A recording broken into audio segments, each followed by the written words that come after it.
Bismillahirrahmanirrahim. Assalamualaikum warahmatullahi wabarakatuh. Alhamdulillahirabbil alamin bi ni'matihi tatimmus shalihat. Asyhadu an la ilaha illallah wa asyhadu anna sayyidana Muhammadan abduhu wa rasuluh. Allahumma shalli wa sallim ala sayyidina Muhammadin wa ala alihi wa ashabihi ajma'in. Subhanaka la ilma lana illa ma 'allamtana innaka antal alimul hakim. Kaum muslimin dan muslimat jamaah Masjid Aulia yang dimuliakan Allah Subhanahu wa taala. Pertama-tama kita bersyukur kepada Allah Subhanahu wa taala atas segala nikmat yang Dia anugerahkan, sehingga alhamdulillah pada kesempatan yang baik ini kita masih diberikan taufik dan inayah dari Allah Subhanahu wa taala, sehingga kita bisa duduk di tempat yang dicintai. Mudah-mudahan ini sebagai pertanda cinta Allah kepada kita semua. Karena Nabi SAW bersabda, ketika Allah Subhanahu wa taala mencintai seorang hamba, maka istakmala, yaitu Allah Subhanahu wa taala pakai, Allah tempatkan dia di tempat yang Dia cintai. Maka ketika Allah Subhanahu wa taala tempatkan kita di tempat yang baik, di tempat yang merupakan alamat atau tanda daripada keridhaan Allah Subhanahu wa taala, maka ini sebagai pertanda bahwa Allah ridho dengan kita. Maka kita mensyukurinya agar senantiasa dijaga dan ditambahkan oleh Allah Subhanahu wa taala. Karena Allah berfirman, "La in syakartum la azidannakum." Kalau kalian syukuri maka aku tambahkan. Maka kita syukuri dengan mengucapkan alhamdulillahirabbil alamin. Salawat beserta salam kita sampaikan kepada baginda Rasulullah SAW dan mengucapkan Allahumma shalli ala sayyidina Muhammad wa ala ali sayyidina Muhammad. Assalamu alayka ya Rasulullah, assalamu alayka ya Habibullah. Mudah-mudahan kita banyak berselawat kepada beliau. Insyaallah kita layak untuk diakui sebagai umatnya dan juga layak untuk dirindukan oleh baginda Rasulullah SAW, sehingga insyaallah kita termasuk di antara yang masuk surga bersama dengannya, atau diperjumpakan insyaallah walaupun hanya sebatas mimpi di dunia. Alhamdulillah, pada kesempatan kali ini kita perdana dalam kajian tema tentang tasawuf.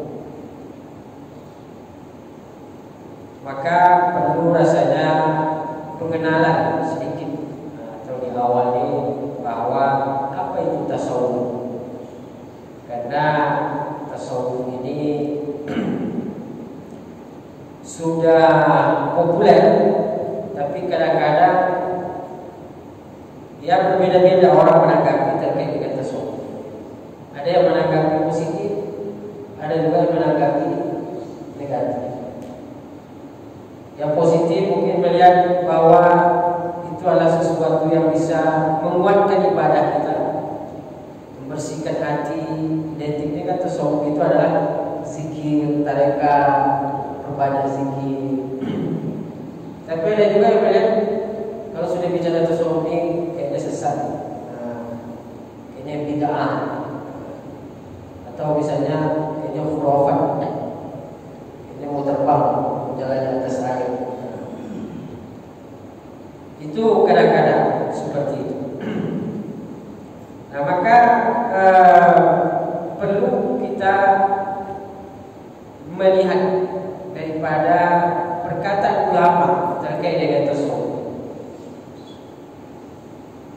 Tasawuf itu kalau kita lihat dari segi makna, salah seorang ulama besar bernama Syekh Islam Zakaria Al-Ansari. Ini seorang ulama bermazhab Syafi'i, diakui keulamaannya. Bahkan beliau termasuk di antara buku-bukunya, kitab-kitabnya menjadi rujukan dalam mazhab Imam Syafi'i. Apa kata Syekh Zakaria Al-Ansari? Beliau di Mesir, orang Mesir, dan dimakamkan di Mesir juga, dekat dengan makamnya Imam Syafi'i. Syekh Zakaria Al-Ansari mazhab Syafi'i pada tahun 700-an beliau bersamaan dengan Imam Syafi'i. Makamnya dekat dengan Imam Syafi'i di Mesir. Beliau juga di Mesir, makamnya satu komplek. Kami dulu waktu masih kuliah di Al-Azhar itu sering ziarah, termasuk menziarahi Imam Syafi'i. Kalau kita pergi menziarahi makamnya Imam Syafi'i, maka juga mampir ke Syekh Zakaria Al-Ansari karena satu kompleks. Beliau berkata, at-tasawwuf ilmun tu'rafu bihi ahwalu tazkiyatin nufus. Jadi tasawuf itu apa? Ilmu. Nah, jadi tasawuf itu ada ilmu. Itu yang pertama, bahwa tasawuf adalah ilmu. Ilmu apa? Ilmu tu'rafu bihi ahwalu tazkiyatun nufus. Jadi ilmu yang mana dengannya, dengan ilmu itu maka kita mengetahui ahwal tazkiyatun nufus, kondisi daripada penyucian jiwa. Jadi kalau kita lihat dari definisi ini, maka tasawuf adalah ilmu yang berkaitan dengan penyucian jiwa. Kalau kita bicara jiwa itu disebut dalam bahasa Arab itu nafsu. Nafsu kita ini memang ada yang sifatnya adalah amarah, senantiasa mengajak kita kepada keburukan. Amarah selalu mengajak kepada keburukan. Itulah yang menggelincirkan kalau kita turuti. Makanya salah seorang ulama berkata, a'da'u bika nafsuka allati baina jambayn. Sesungguhnya musuhmu yang paling berat itu adalah nafsu yang ada dalam dirimu. A'da'u bika nafsuka allati baina jambayn. Musuhmu yang paling berat itu adalah nafsu sendiri, jiwa yang ada dalam dirimu. Dan hal ini tidak berdalil, bukan tidak berdalil, tapi ada dalil. Dari mana? Yaitu adalah ketika Nabi SAW beliau pulang dari jihad melawan musuh orang kafir. Kemudian ketika itu pulang dari jihad, lalu kemudian masuk bulan Ramadan. Maka kata Nabi SAW kepada para sahabat, mensifati suasana kondisi bulan Ramadan, artinya ibadah di bulan Ramadan, ke jihad di bulan Ramadan, jihad melawan hawa nafsu. Maka kata Nabi SAW, raja'na minal jihadil asghar ilal jihadil akbar. Kita pulang dari jihad yang kecil menuju kepada jihad yang besar. Jadi melawan musuh yang nampak itu adalah jihad kecil, sementara jiwa kita adalah musuh yang tidak nampak dalam diri kita. Maka disinilah beratnya. Itulah sebabnya kenapa manusia terkadang tertipu dengan dirinya sendiri, terbawa. Tapi selalu selalu syaitan. Ini kerjaan syaitan. Padahal bisa jadi dirinya. Kalau kata syaitan kan, la ughawiyannahum ajma'in. Aku akan menggelincirkan semua manusia. Itu janji syaitan kepada Allah. La ughawiyannahum, ketika jin ini diusir dari surga karena diciptakannya Nabi Adam, lalu kemudian disuruh bersujud dan mereka tidak mau bersujud. Allah bertanya, "Mama akala tersujud?" Apa yang menyebabkan tidak mau bersujud?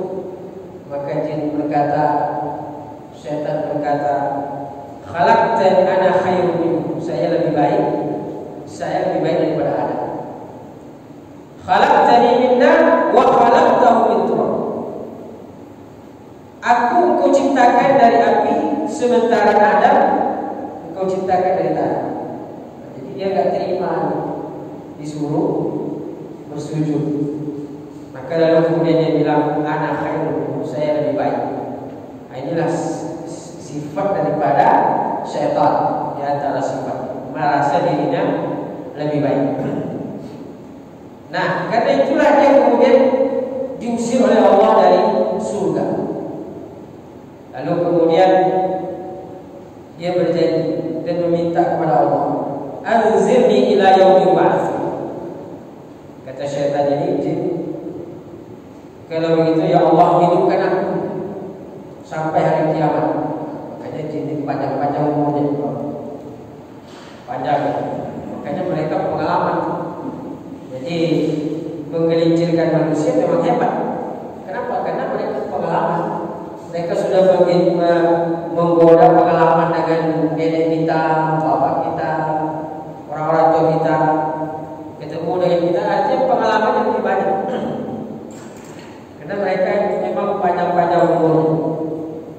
Makanya itulah sebabnya kita harus selalu waspada. A'udzubillahi minasyaitonir rajim. Banyak-banyak ta'awuz. Kenapa? Karena syaitan ini ya pengalaman daripada kita. Pengalamannya banyak. Maka ketika dikeluarkan oleh Allah Subhanahu wa taala, dia minta untuk dihidupkan umur yang panjang, diberikan oleh Allah. Lalu kemudian dia berkata, "La ughawiyannahum ajma'in," akan gelincirkan semua manusia, semua anak Adam keturunannya karena dendamnya kepada anak Adam. Illa ibadaka minhumul mukhlasin, kecuali hamba-hamba yang mukhlis.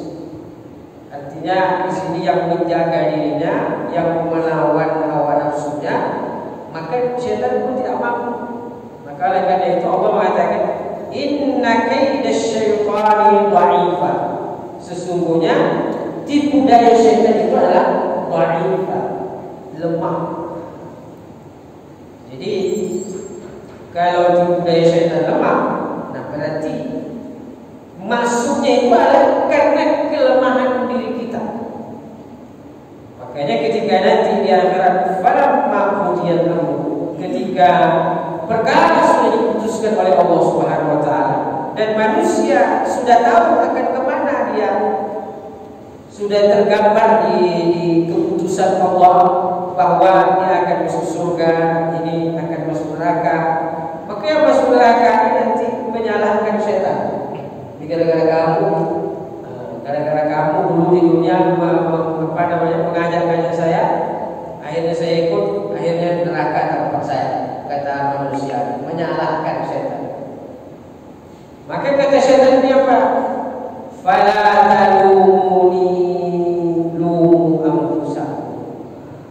Jangan salahkan aku, salahkan dirimu sendiri. Bukan kurang ajar syaitan. Dia nggak mau disalahkan. Fala talumuni lumu anfusakum. Jangan salahkan aku, salahkan dirimu sendiri. Sesungguhnya saya hanya mengajak. Kenapa kau mau ikut? Nah, itulah perilaku syaitan.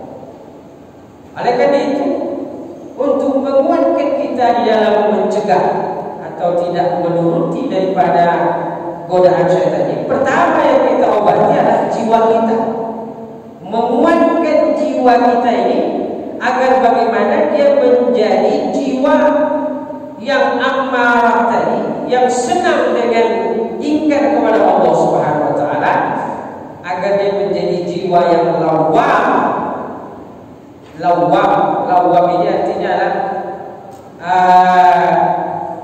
menjadi jiwa yang menyesal. Artinya menyesal dengan kemungkaran, menyesal dengan kemaksiatan. Lawam. Setidaknya itu sudah ada peningkatan. Manusia kalau berbuat dosa, berbuat maksiat dan kemudian dia menyesal, maka itu sudah sebuah peningkatan. Artinya ada prestasi lah di situ. Daripada dia buat dosa tidak ada penyesalan, nah ini yang bahaya. Tapi kalau dia berbuat dosa, berbuat maksiat dan ada penyesalan, maka insya Allah itu adalah pertanda kebaikan. Karena tidak ada penyesalan. Penyesalan itu adalah jalan menuju taubat. Bahkan taubat itu tidak dianggap taubat ketika tidak mengandung penyesalan. Maka ada harus penyesalan di dalam nadam. Lalu kemudian setelah ada penyesalan, maka nanti jiwa ini bisa meningkat menjadi nafsu mutmainnah. Dan itu harus dilatih. Maka disinilah kemudian peran daripada tasawuf ini, tazkiyah ini adalah bagaimana menjadikan jiwa kita adalah menjadi nafsu yang mutmainnah. Yang disebutkan Allah Subhanahu wa taala dalam Al-Qur'an, ya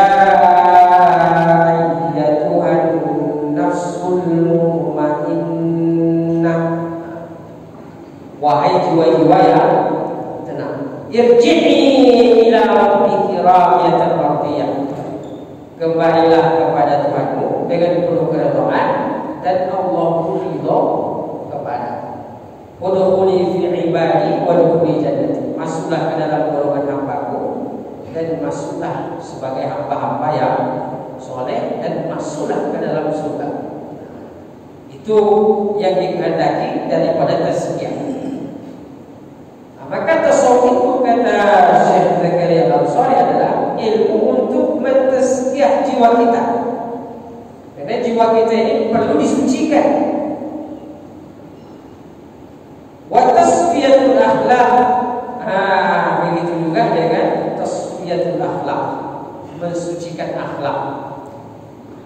Jadi makanya tasawuf ini akhlak sebenarnya. Ada juga yang mengatakan bahwa tasawuf ini akhlak. Kenapa berkaitan dengan akhlak? Karena berkaitan dengan muamalah kepada Allah. Kita muamalah kepada Allah ini perlu akhlak. Hablum minallah. Nanti ketika hablum minallah seseorang baik, maka dia berefek juga dengan hablum minannas. Bagaimana mungkin hablum minannas bisa baik kalau dia tidak takut kepada Allah? Bagaimana dia bisa menjaga hak-hak orang lain kalau kepada Allah tidak takut? Nah, tapi kalau dia takut kepada Allah Subhanahu wa taala, maka tentu mengambil hak orang lain juga menjadi takut. Maka itu saling berkaitan. Wa ta'miruz zahiri wal batin. Begitu juga dengan tahmir, memakmurkan, mengisi az-zahir, zahirnya. Jadi zahir kita ini perlu perlu dihias. Apa hiasannya? Dengan ibadah dan ketaatan. Maka intinya tasawuf itu sebenarnya adalah kebaikan semuanya. Baik di zahir wal batin, zahirnya, batinnya juga. Makanya tasawuf itu tidak hanya berbicara tentang penampilan, bahkan lebih kepada batin, kepada qalbu. Kalau fikih kita berbicara tentang syarat salat, bagaimana penampilan kita bersih, suci, bagaimana pakaian yang kita pakai ketika sholat itu tidak mengandung najis, bagaimana tempat yang kita berdiri itu tidak mengandung najis, dan bagaimana badan kita ketika kita sholat tidak membawa najis. Nah, itu bahasan fikih. Jadi berbicara tentang sahnya. Sah. Kalau kita sholat pakaian kita bernajis, otomatis sholat tidak sah. Kalau tidak sah berarti kan otomatis tidak diterima gitu. Kecuali kalau kita tidak tahu. Tapi kalau kita tahu sholat, kita sudah tahu bahwa kita belum berwudu sholat, itu tidak sah sholat. Maka fikih berbicara tentang bagaimana agar sholat kita menjadi sah. Tetapi tasawuf ini berbicara bagaimana agar sholat kita diterima. Maka disitulah hati yang diperbaiki, hati yang dibahas. Bagaimana sholat ibadah kita agar diterima, agar dia tidak mengandung unsur-unsur yang bisa menyebabkan ditolak oleh Allah Subhanahu wa taala. Apa yang menyebabkan ditolak oleh Allah? Karena ada riyanya misalnya, alladzina hum fawailul musallin alladzina hum an salatihim sahun alladzina hum yura'una wa yamna'una al-ma'ruf. Dia berdiri sholat, oke lah, sujudnya sudah oke, tempatnya sudah bersih, pakaiannya bersih, semuanya sudah menunjukkan kriteria sah, tidak ada yang tidak bagus, semuanya sudah bagus. Al-Fatihahnya mantap, tajwidnya bagus, ayat yang dibaca bukan sembarangan. Al-Baqarah walaupun cuma 2 ayat saja gitu, tapi Al-Baqarah tajwidnya bagus, semuanya sudah bagus, sudah oke. Tetapi karena hati yang bermasalah, maka sholat tadi bukan sebuah ibadah. Sholat tadi tidak dipandang sebagai kebaikan, tapi sholat itu adalah sebagai kecelakaan.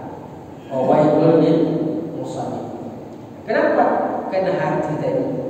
Makanya tasawuf itu menjadikan orang bagaimana membersihkan hati, bagaimana menata, menghilangkan daripada segala riak-riak.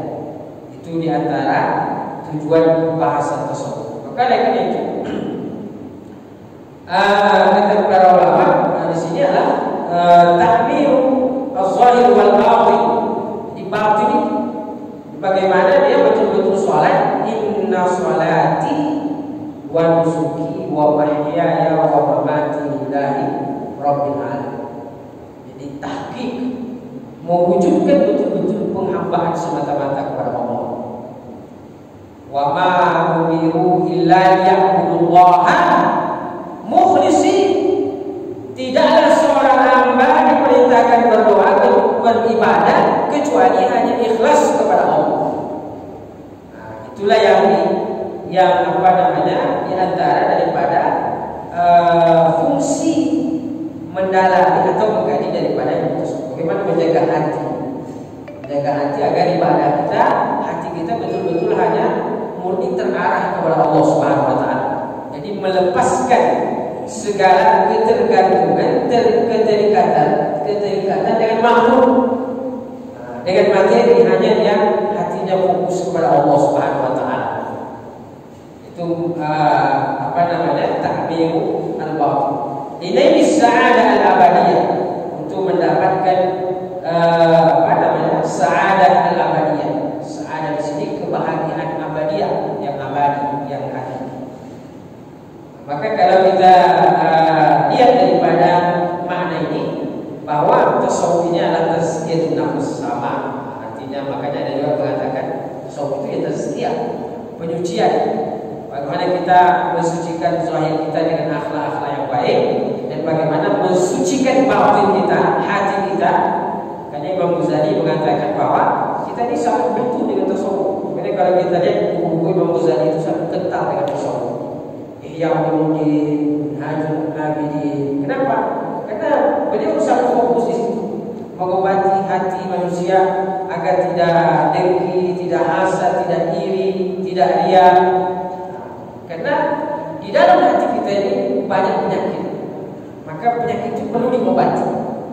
Itulah urgensi daripada ilmu tasawuf. Maka Imam Ghazali sangat memperhatikan Ada juga yang mengatakan bahwa tasawuf itu adalah ibadah, ihsan. Makanya dalam sebuah hadis Nabi sallallahu alaihi wasallam, ketika Jibril datang kepadanya bertanya, "Ma huwal Islam?" Jibril bertanya, "Apakah Islam itu?" Maka kata Nabi sallallahu alaihi wasallam, "Al-mas'ulu anha bi'alama min as-sa'il." Tidaklah yang ditanya lebih tahu daripada yang bertanya. Karena yang bertanya itu adalah Jibril. Maka kemudian Jibril berkata, Islam itu adalah tasyhadu la ilaha illallah, aku syahadat kepada Allah, bersaksi tiada Tuhan selain Allah dan Nabi Muhammad sebagai Rasulullah. Yang kedua adalah salat, iqamus salat. Yang ketiga shaum Ramadan. Yang keempat adalah menunaikan zakat. Lalu yang kelima adalah hajjul baiti istata'ta ilaihi sabila. Wa mal iman? Apakah iman itu? Kata Jibril. Nabi menjawab lagi, "Mal mas'ulu anha bi'alam min as-sa'il." Tidaklah yang ditanya lebih tahu daripada yang bertanya. Maka kemudian Jibril berkata, beriman kepada Allah, kepada Rasul, kepada malaikat, kepada kitab-kitab, kepada hari kiamat, kepada Allah dan qadar. Lalu kemudian Jibril bertanya lagi, "Wa ma huwal ihsan?" Apakah ihsan itu? Kata Nabi sallallahu alaihi wasallam, tidaklah yang ditanya lebih tahu daripada yang bertanya. Maka kata malaikat Jibril, "Anta'budallaha ka'annaka tarah." Engkau menyembah kepada Allah. Ihsan itu, ihsan. Wa mal ihsan? Apakah ihsan itu? Anta'budallaha, engkau menyembah, beribadah kepada Allah seolah-olah melihat. Maka itu kan keikhlasan, penghambaan yang ada. Kita beribadah seolah-olah melihat Allah. Kalau kita beribadah lalu kemudian diperhatikan oleh orang yang kita takuti, maka ibadah kita berkualitas secara zahir, tapi secara hati nggak tahu. Lalu waktu masih umur 2 tahun, disuruh orang tua sholat, ditungguin, insya Allah sholatnya bagus. Tapi kalau enggak, insya Allah sholat cepat. Wah, yang penting jadi. Tapi kalau orang tua di depan, perhatikan anak-anak sholat di masjid. Kalau ada yang mengawasi dia, bagus sholat. Kalau enggak, mungkin balik dia. Begitulah. Nah, ini tidak hanya zahirnya, tetapi bahwa bagaimana ketika kita merasa melihat Allah itu dengan batin kita. Lalu kemudian kata malaikat Jibril, "Fa in lam takun tara fa innahu yara." Kalau tidak begitu, maka seolah-olah dia melihatmu. Innallaha khabirun bima ta'malun. Sesungguhnya Allah Maha mengetahui terhadap apa yang kalian kerjakan. Inilah yang disebut dengan muraqabah. Kalau yang pertama tadi disebut dengan musyahadah, menyaksikan. Maka yang kedua ini seolah-olah dilihat, senantiasa dilihat oleh Allah, disebut dengan muraqabah. Jadi merasa diawasi. Orang yang senantiasa merasa diawasi oleh Allah Subhanahu wa taala, maka akan terjaga jawarihnya, maka akan terjaga zahirnya. Jadi kalau kita senantiasa merasa diawasi oleh Allah Subhanahu wa taala, pertama zahir kita terjaga. Yang kedua, pengawasan Allah tidak hanya zahir, tapi pengawasan Allah juga hati. Allah tahu apa yang ada di dalam hati kita. Allah tahu apa yang terpintas dalam hati kita. Maka tentu ketika kita merasa diawasi, dimuraqabah oleh Allah Subhanahu wa taala, maka di situ kita juga berusaha menjaga hati kita, menjaga niat kita, menjaga agar bagaimana tidak ada riaknya, tidak ada hasadnya, tidak ada dengkinya, tidak ada irinya. Nah, makanya orang yang mewujudkan makna tasawuf dalam hidupnya, orang yang betul-betul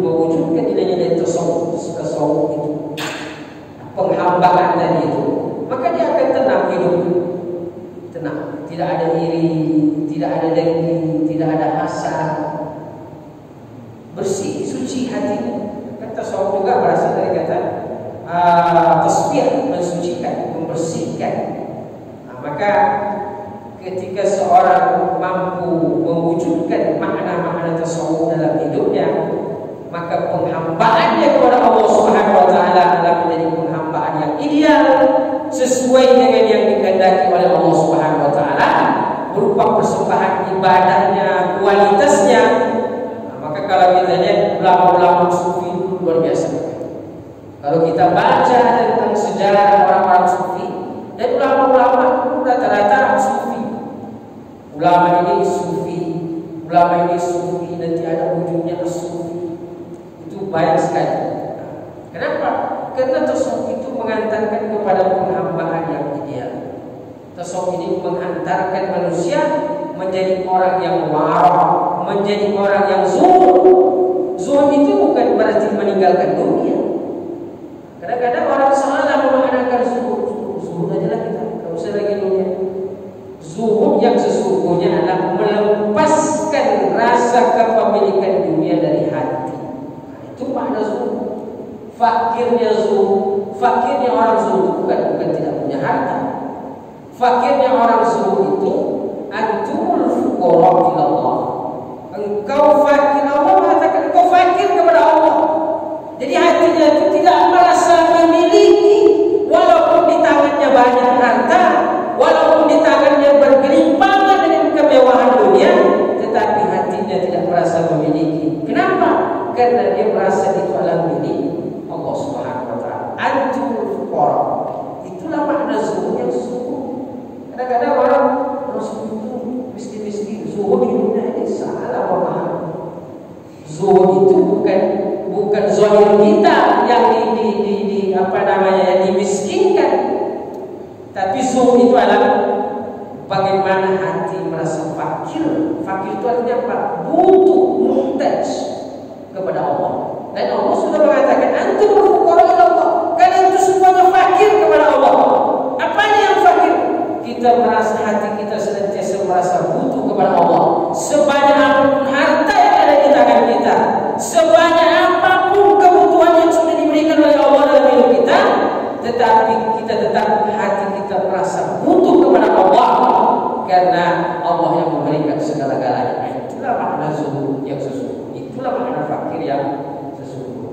Maka tasawuf ini perlu kita pahami agar pertama tidak disalahpahami. Yang kedua, bahwa tasawuf ini jalannya orang-orang yang saleh, jalannya orang-orang yang kemudian ibadahnya menjadi ibadah yang ideal di sisi Allah Subhanahu wa taala.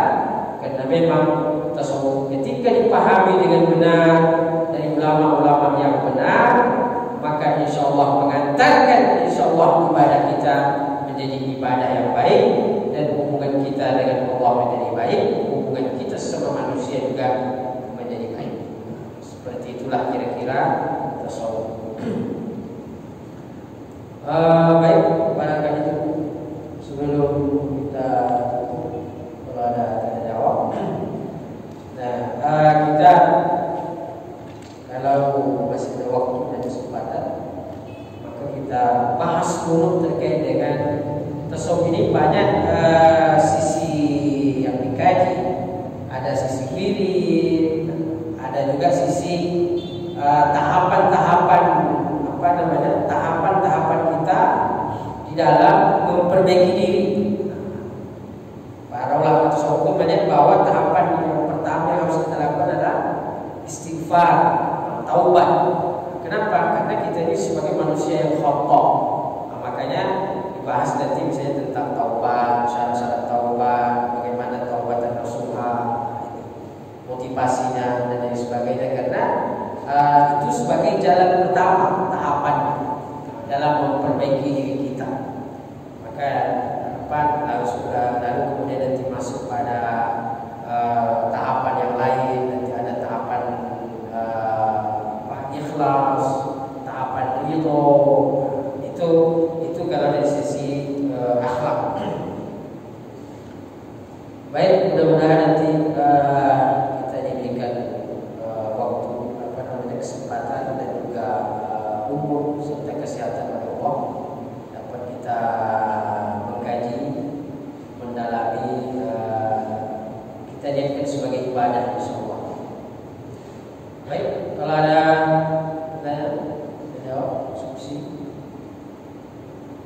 Disilakan.